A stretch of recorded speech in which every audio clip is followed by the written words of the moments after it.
The bedside clock reads 7:15 on a Wednesday morning. That alarm has been buzzing for 15 minutes. You hit snooze 3 times. Eyes still shut, your body feels heavy and your brain feels drained before the workday starts. Rolling over, you grab your phone. 14 emails sit in your inbox. A few of those landed at 11:30 last night. Your boss Mark fired off 3 of those. Mark never sleeps and expects the same from you. You drag yourself out of bed and shuffle to the bathroom. Toothbrush in hand, your eyes meet the mirror. The reflection looks 45 instead of 32. You pull on the same button-down shirt, khaki pants, and comfortable shoes from yesterday. The outfit satisfies the dress code without reflecting who you are. A granola bar from the kitchen counter becomes breakfast on the walk out the door. Sitting down for a real meal takes time you lack. The 2019 Honda Civic in the driveway runs fine. That car costs $420 a month with 3 years of payments hanging over your head. Morning traffic fills the same highway, leading to the same exit and the same parking garage. You swipe your badge and ride the elevator to the 6th floor. 6 years of your life have happened at this particular desk. Booting up the work computer means diving back into the inbox. Replying to those messages lets a quiet voice speak up inside your head. You have ignored this feeling for years. Is this the real payoff for all that hard work? Does the rest of your timeline look just like this morning? You are 24, fresh out of the University of Texas at Austin with a business administration degree and a marketing concentration. The cap and gown still carry the scent of the rental shop. You picked that major because it sounded practical to your guidance counselor, made your parents proud, and matched what all your friends were doing.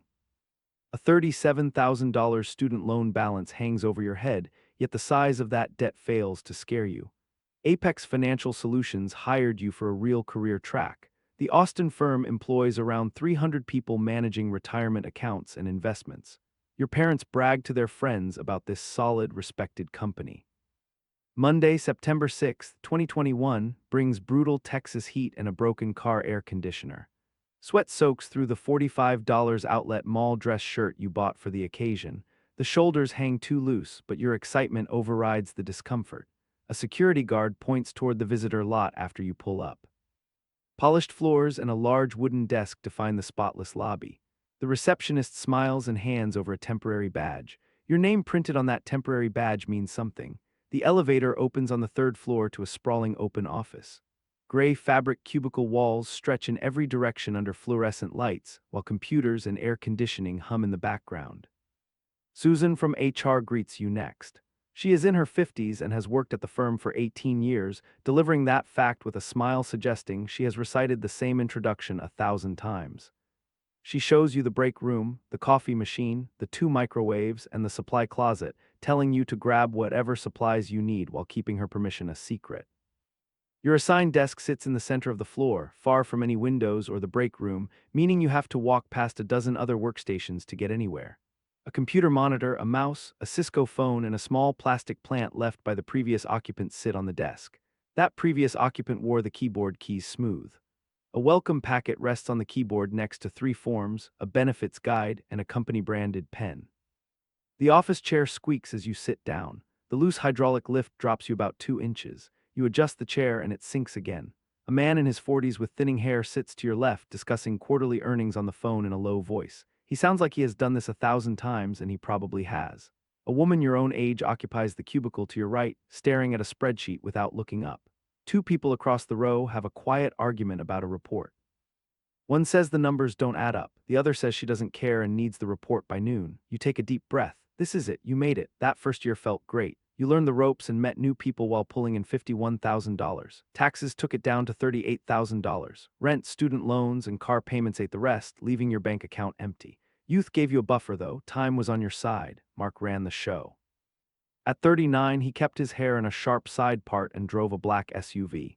His days stretched from 7:00 a.m. to 7:00 p.m. Meetings consumed his schedule. His phone stayed glued to his hand. He carried stress all day. Mark walked you through the basics. He demonstrated the company software, showed you the client call logs, and explained the reporting formats. Professional emails required a mandatory opener. "I hope this email finds you well," made you sound polite, according to him. Nodding along, you jotted the phrase down. 6 years and 500 identical greetings later, that advice would feel like a trap. Mornings kept you moving. Emails piled up. You returned client calls. Spreadsheets required your updates. Excel became a whole new world. Pivot tables, VLOOKUPs, and conditional formatting turned into daily tools. These features used to be invisible to you. You spent afternoons in back-to-back gatherings. Project updates filled the calendar. Some sessions existed to plan future sessions. Others covered ground better suited for a quick message. Glass walls surrounded the conference room. Mark clicked through PowerPoint slides while you watched. Nods rippled through the room and you matched the rhythm. A cheap spiral notebook caught your scribbles. You absorbed the corporate vocabulary. Let's circle back on that. I'll take it offline. Low-hanging fruit. Synergy. You spoke these phrases on autopilot. The words carried zero actual meaning. Sounding professional was the only goal. 30 minutes made up your lunch break. A homemade turkey and cheese sandwich on white bread sat on your desk, occasionally accompanied by chips or an apple. Eating and scrolling through more emails became the routine. The break room offered a change of scenery on occasion. CNN played on the television in the corner. Coworkers gathered to vent about the usual gripes. The coffee machine stayed broken. The air conditioner blasted freezing air. You couldn't get the new expense report software to work.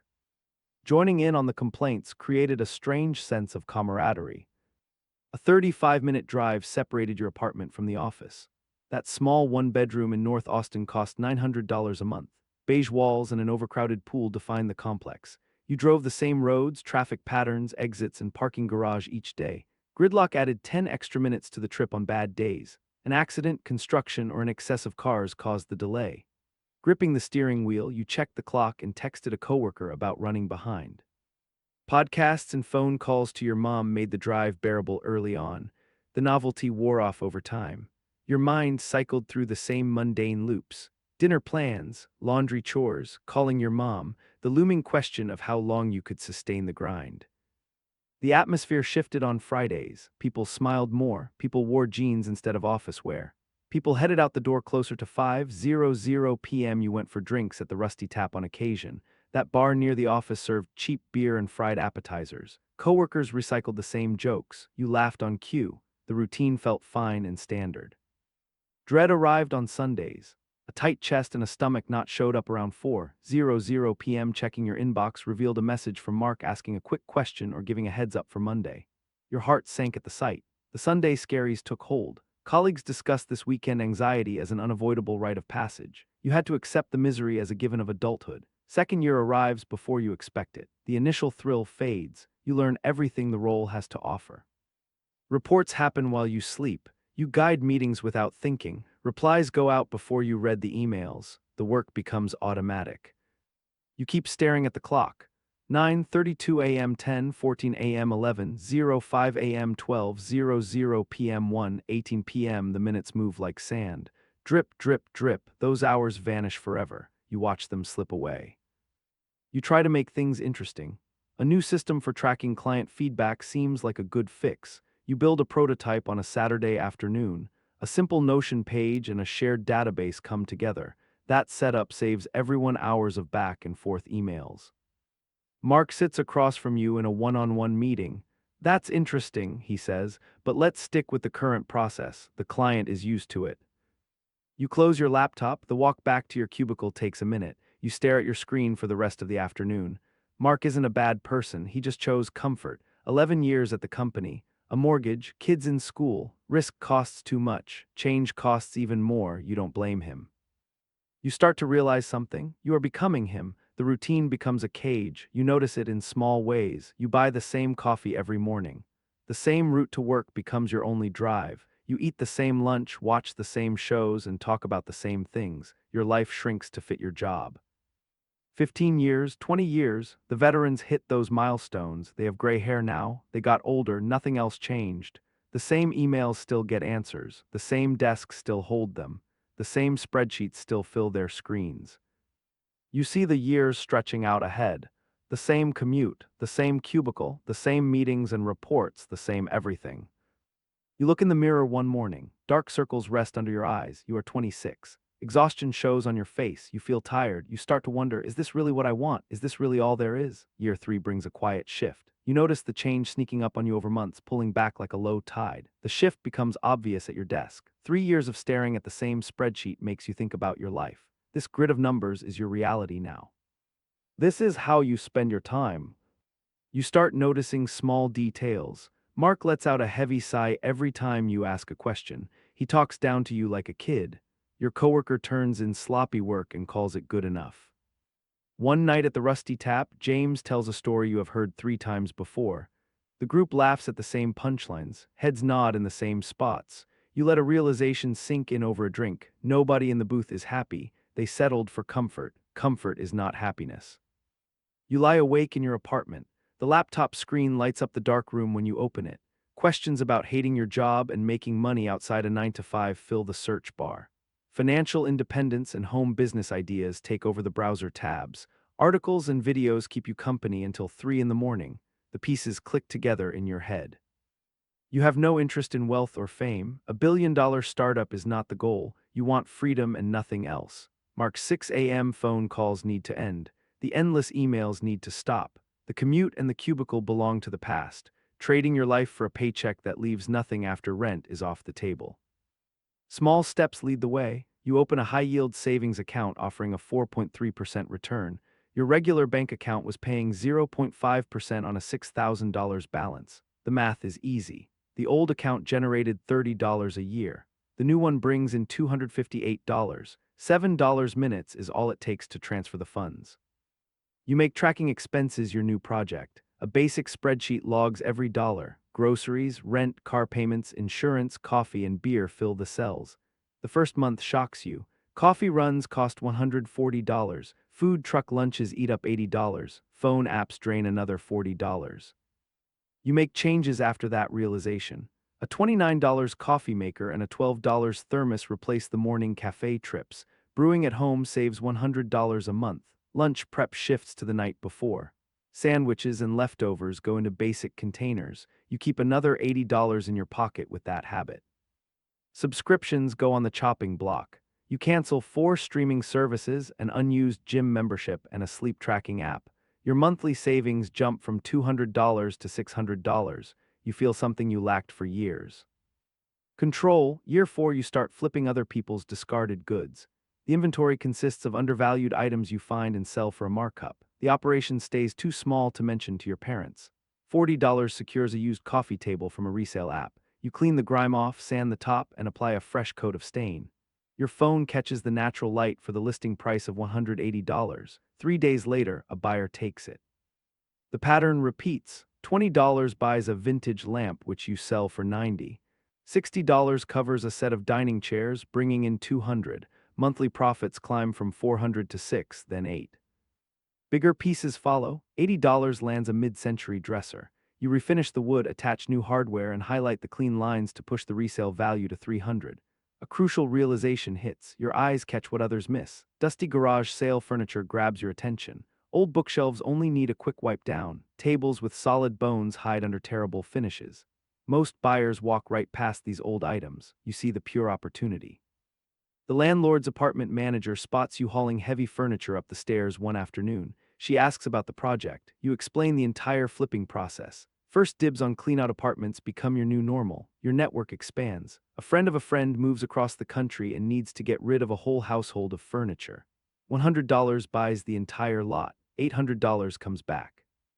The money feels good, the freedom feels better. The $55,000 day job remains. That steady paycheck drains your daily energy. Your performance slips because you cannot bring yourself to care anymore. You start pulling away at the office and let late nights end. You ignore extra projects and do the bare minimum to stay employed. Mark notices the shift. He asks if you feel all right, mentioning your distraction. You blame it on fatigue. He nods, walks away, and never asks again. He lacks any real care. He only wants to ensure you keep producing. You keep producing. Year 5 brought the final decision. You sat through one of Mark's meetings, staring at a PowerPoint about quarterly projections. Graphs pointed upward on the screen. Lines moved across the slides while 15 people nodded at the presentation. You scanned the room and counted 15 tired faces. The crowd skewed older than you. They owned larger houses and drove nicer cars. Gray hair showed at their temples. Every person in that room counted down the days until retirement. Some had 20 years left on the clock, others had 25. Nobody planned to leave. They intended to stay, sit in these chairs, send these emails, and repeat the daily routine until management handed them a gold watch and a handshake. The routine consumed their adult lives. A realization hit you right then. You had zero desire to become them. You flipped open your laptop and pulled up a blank spreadsheet. The math required calculating. Saving $600 a month in an investment account averaging 10% returns yields $180,000 in a decade. 15 years pushes that total to $280,000. Adding $800 a month from furniture sales brings another $240,000 over 15 years. $500,000 total. Then you wondered about scaling those figures. Saving $1,000 a month, $2,000 a month. You started searching for other income streams. Online communities full of self-employed consultants and simple business builders popped up on your screen. Reading their stories made one thing obvious: you already possessed the skills. The only difference was the beneficiary of your labor. 5 years of the corporate grind meant working for an indifferent company and generating wealth for strangers who never learned your name. The corporate ladder led nowhere you wanted to go. Quitting the next day never crossed your mind. Neither did quitting the next month. You built a concrete plan with hard numbers instead. One night brought a blank spreadsheet and three typed figures. Current savings sat at $12,000. The exit target required $50,000. Combining both jobs produced a monthly savings rate around $2,000. The math was simple. 50,000 minus 12,000 leaves 38,000. Divided by 2,000 a month, the target arrives in 19 months. Hitting that number felt manageable. You had already maintained that pace for years, proving the effort was sustainable. The timeline made sense. 19 months of focused saving stood between you and total freedom. The following months dissolved into a blur of labor. You kept the day job. The furniture reselling continued. You launched a small consulting gig for local marketing on the side. A furniture store in Austin needed better online listings. A small restaurant needed a launch event planned. The work lacked glamour, but the clients paid the invoices. Tracking progress became a daily habit. Every earned dollar and every saved dollar went into a ledger. $100 here, $200 there. Your savings balance climbed, followed by your investment portfolio. You directed spare cash into an S&P 500 index fund. Expense ratios and compound interest became your new study topics. You opened a Roth IRA at Fidelity and made monthly contributions. VOO, the Vanguard S&P 500 ETF, filled the account. You ignored market timing. Buying and holding let the market grow your wealth. Consistent contributions compounded over time. 18 months later, the balance crossed $50,000. You felt an internal shift at that milestone. The pressure lifted. A new path cleared. Monday morning brought a walk into Mark's office. You took the chair across from his desk and delivered the news. You were resigning. Mark blinked and asked for clarification. You repeated the resignation and mentioned pursuing other opportunities. Surprise registered on his face. He asked about a backup job. You told him no. He asked about taking a break. You confirmed it. He offered a raise next. A polite refusal followed. Leaving his office, you headed straight for your cubicle. A plant, a coffee mug, and a family photo went into a cardboard box. You said goodbye to your coworkers. Pity showed on some faces. Envy showed on others. Surprise broke through on the rest. Emily asked if it was happening that fast. You nodded. The final walk out of the building happened. The glass doors closed behind you. You skipped the elevator and took the stairs for all 6 floors, feeling every step mattered. Each descent marked a floor left behind and a space you would never return to. The car ride home happened at 10:30 in the morning. The road sat empty while everyone else remained at their desks. Driving past the office building allowed one final glance at the glass windows. The building shrank in the distance. You turned the corner. You ignored the rearview mirror. 8 months have passed since that final day. Mornings start without an alarm clock. You brew a morning cup in your own kitchen before tackling the daily workload. The hours stay long, but the effort goes toward projects that matter to you. A furniture flipping operation now runs out of the garage. You hunt for inventory on the web and at estate sales. Refinishing happens during your off hours. Buyers pay 3 times the purchase price to take a piece home. Consulting gigs fill the rest of the schedule. Local businesses pay for help with marketing, customer data, and simple systems that save them cash. Good clients make the work enjoyable. These business owners appreciate the results and pay their invoices on time. Digital products take up the remaining bandwidth. You build basic checklists for local shop owners, budget trackers, and social media calendars. Those files sell online and bring in a steady stream of semi-passive cash. Great wealth remains out of reach. Consistent revenue keeps flowing in while you sleep. The investment portfolio has grown. Over $70,000 sits in those accounts now. Saved cash and compounded returns drove the growth. A lavish lifestyle remains out of the picture. The same apartment and the same car still serve their purpose. Monthly expenses sit lower than ever before. Buying new things never brought real happiness anyway. Freedom and control bring real satisfaction. Old coworkers sometimes pop up on the LinkedIn feed. Those former colleagues still work at Apex. They still drive in at 7:15 a.m., answer Mark's emails, and sit through the same meetings. They occupy the same spot from a year ago. Seeing their updates brings a quiet sense of recognition. Pity and superiority have no place in that feeling. You used to be them. One different choice would have kept you trapped in that same loop. Thoughts often return to quitting day. The departure happened in total silence. They knew nothing about the underlying plan. Years of preparation stayed hidden. A simple vacation seemed like the logical explanation to them. Fatigue offered another easy excuse. The escape itself went unremarked. That secrecy feels like the only correct approach. Escaping the grind brings no parades or celebrations. The exit happens quietly in the margins. You build the way out during extra hours and through unseen choices while the rest of the world looks away. You figure out the daily grind is actually a labyrinth. The architects designed the walls so you loop the same corridors endlessly. The system pushes you to work longer hours and push harder on the same tasks. They sell you the lie that pushing straight ahead through the exhaustion is the only escape route. Escaping means stepping sideways. You stash more cash than you burn and buy assets that multiply over time. You pick up a side project that cuts you a check and master abilities nobody can take from you. Sprinting to the finish line never gets you out. Stepping off the track and spotting the exit doors right in front of your face breaks the cycle. Memories of gridlock traffic and endless inbox clearing flood back. During those endless meetings, you traded away so much energy. The contrast with your current mornings is stark. Your eyes open only when your body feels ready. A slow cup of coffee starts the day before you tackle meaningful projects and spend time with your favorite people. Fear still visits. Thoughts of silent client phones, plunging furniture sales, or a total market collapse still keep you awake. Pulling up the tracking spreadsheet on your phone changes the mood. You read the rows detailing your savings, investment growth, and actual monthly expenses, and the math provides a factual anchor. That financial padding buys you many months of breathing room without earning a single dime. Marketable talents and hard-earned experience sit in your back pocket. In the end, you just have yourself. A quiet realization hits. The trap never held you because your bank account lacked funds. The real lock was your own conviction that no alternative existed. Today brings a much clearer perspective. Your identity exists far beyond a daily job, a regular paycheck, or a nameplate on an office door. Your life adds up to the choices you make. The rat race is optional. You get to walk away. Forget the loud announcements and the grand walkouts. In the quiet margins, you build your escape. Those extra hours belong to you when nobody is watching. You put money aside, learn new skills, and work on something you control. $1, one skill, one day at a time. Morning comes. You wake up, pour a cup of coffee, look around your apartment, and realize you are out and free. Nobody even knows. If you liked today's video, please help us by subscribing to the channel. Hit the like button and tell us what we can cover in the next video.